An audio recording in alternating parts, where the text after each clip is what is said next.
Welcome to this edition of Collier Recap. I'm Troy Miller, and this is a recap of the June 24th Board of County Commissioners meeting. The board proudly celebrated 4 proclamations. The first proclamation designating Collier County as a Purple Heart County and designating August 7th of each year as Purple Heart Day. The people of Collier County, Florida have great admiration and the utmost gratitude for all the men and women who have unselfishly served their country and this community in the armed forces. The 2013 Florida legislature declared Florida as a Purple Heart state in perpetuity. The proclamation was accepted by Jack Wagner, commander of the local chapter of the Military Order of the Purple Heart, as well as a World War II veteran who was also a prisoner of war. Commissioners presented a proclamation designating July 1st, 2014 as Florida Southwestern State College Day in Collier County. Florida Southwestern State College builds on the outstanding 50-plus year history of Edison State College and will continue providing and enhancing public higher education access to our region online from its permanent campus established in 1991 in Collier County. The proclamation was accepted by Dr. Robert Jones, Collier Campus President. I'd like to again commend you on the name change. I had the honor of being up at in Tallahassee and in the legislature when the vote was taken, and as far as I remember, I believe it was unanimous. So I can't remember, but absolutely, but I think just about everybody thought it was a great idea, and I think you're going to have tremendous success going forward with that name. July 2014 was proclaimed as Bladder Cancer Awareness Month in Collier County.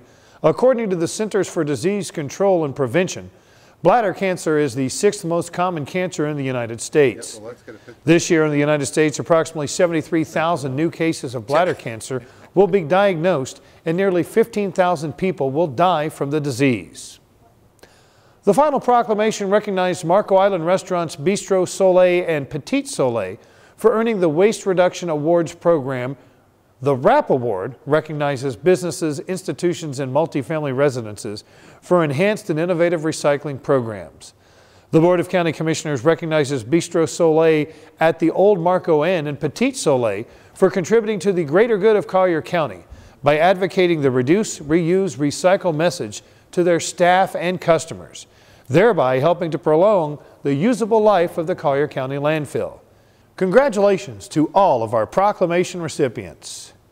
At the start of the meeting, County Manager Leo Oakes read a portion of a letter sent by the Collier Corporation regarding their offer to let the county select a water testing laboratory to sample and test well water in the area of the Dan A. Hughes oil well, located near Golden Gate Estates. The Collier Corporation is offering to pay for the water testing. Commissioners discussed the offer before reaching a consensus. Commissioners agreed to have the county manager bring forward qualified laboratories for considerations, as well as request that the Collier Corporation suspend all alternative methods of drilling that involve the use of chemicals. While discussing item 10A, a recommendation to appoint members to the Hispanic Affairs Advisory Board, Commissioner Fred Coyle expressed the difficulties that the board struggles with under their current structure. We have to keep in mind the requirements of the Sunshine Law, and if we create an organization consisting of all these community organizations, what we essentially do is create difficulties for them in carrying out their own duties and talking to each other. So I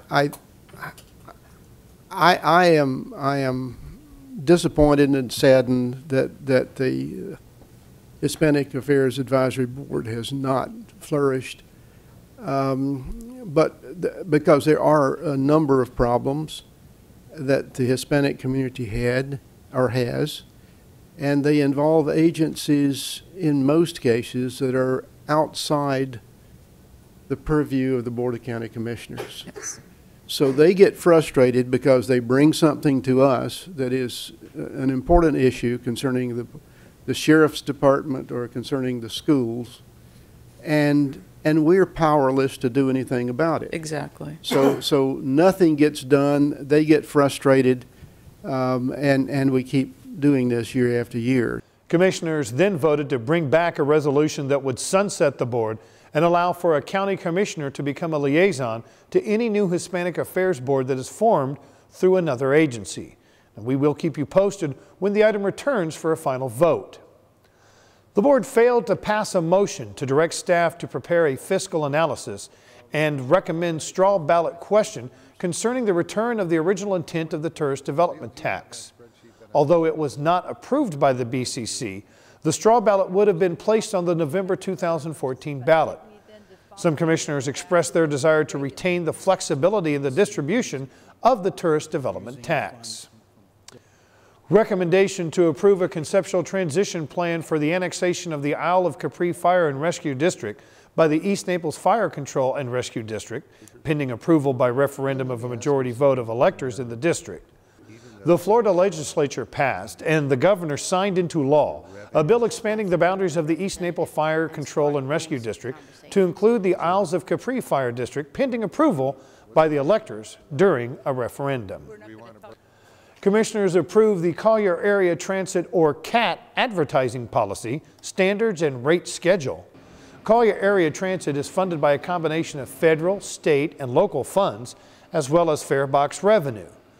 This policy provides a framework for the sale of advertising inside the transit buses and transfer terminals to maximize and generate revenues to supplement fares and cover unfunded operating costs. The advertising will include cards in the buses and terminals, as well as on grab bars inside the buses. In what may have been one of the fastest approvals of the day, the board amended the tourist development tax ordinance to authorize and fund a major renovation to the Naples Pier. An independent assessment has revealed that for public safety and the integrity of the structure, extensive repairs are needed. Estimated total cost of the project is $892,000. The Naples Pier is a favorite location for sightseers and fishermen with plenty of space to cast a line. Now, in case you didn't know, fishing from the pier does not require a fishing license, as the City of Naples has purchased a bulk fishing license for the pier. Acting as the Community Redevelopment Agency Board, the Commissioners reviewed a recommendation that the Community Redevelopment Agency, or CRA, review an offer to purchase CRA-owned property in the Gateway Mini Triangle by Fortino Construction and Development, LLC, and assignee, and provide staff direction.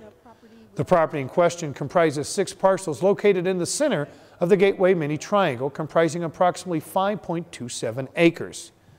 This area is identified in the CRA redevelopment plan as a potential site for a catalyst redevelopment project. Commissioner Fred Coyle is concerned not only with the price, but also with the type of development plan for the site. Our hope always was that something really, really good would be built there. So when you ask me a question, whether I would like to sell the property, the answer has to be qualified. What am I selling the property for? And how will it benefit the community? Anthony Fortino of Fortino Construction indicated his willingness to work with the board in developing the right project for the area. I believe in creating jobs, sustainability, long-term, not only short-term. And while we develop this site, you know, the economics of the project obviously has to make sense, not only for the developer, but for the city as well, in terms of generating taxes and all that good stuff. So I believe it's a team effort to develop this site.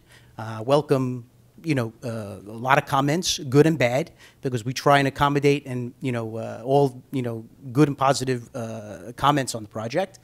So, you know, if you afford us the opportunity to, you know, do this project, that's our vision, and we won't disappoint you. The commissioners voted to move forward with the process, which will see a proposed sale price and proposed development come back before the board. That's all for this edition of Collier Recap, your recap of Collier County Board of County Commissioners meetings. Now, if you want to review all or part of any county commission meeting, visit colliergov.net and click on the video archive section.